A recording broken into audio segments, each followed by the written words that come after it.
Hello বন্ধুরা, তোমরা সবাই কেমন আছো? আশা করছি খুব ভালো আছো। আমিও খুব ভালো আছি। তো দুঃখের বিষয় এটাই যে আমাদের বাড়িতে একটা খরগোশ ছিল, ওর নাম ছিল চিকু।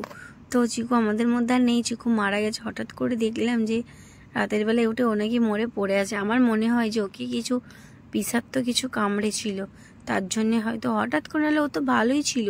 তো ওকে আমাদের বাড়িতে সবাই প্রত্যেকে খুবই ভালোবাসতো, আমার দেওয়ার তো খুবই ভালোবাসতো। তো আমার দেওয়ারেরও প্রচুর মনটা খারাপ হয়ে গেছিলো। তো আমার বড় চলে গিয়েছিলো। আমার বড় আমাকে বলছে তুই ওকে দেখিস নি, হেন তেন বলছিল। আমি বলছি আরে বাবা আমি ওকে দেখেছি। তার মধ্যে আবার কিছুদিন আগে আবার একটা বিড়াল বাচ্চা চলে এলো। বিড়াল বাচ্চাটাকে নাকি আমাদের চুলো সালে ওর মা ওকে ফেলে দিয়ে চলে গিয়েছিলো। দিয়ে আমার বড় আবার ওকে নিয়ে এসেছে। আমার বরের আবার দয়ের শরীর, মানে পশু পাখি বা কোনো কিছুকেই আমার বর সবকে ভালোবাসে। তো আবার দেখো বিড়াল বাচ্চাটাকে ওর কাছে এনে এনে দিচ্ছে। আর ছানাটা তো পালাচ্ছে, মেয়াও মেয়াও করছিল। ওর মা এসে আবার ওকে নিয়ে পালিয়ে গেছে, সকালে উঠে দেখছি। তো চিকু আমাদের মধ্যে নেই। তো জানি না চিকু কেন মরলো, কারণটা এখনও খুঁজে পাচ্ছি না আমরা। তো যাই হোক, খুবই সবার মনটা খারাপ।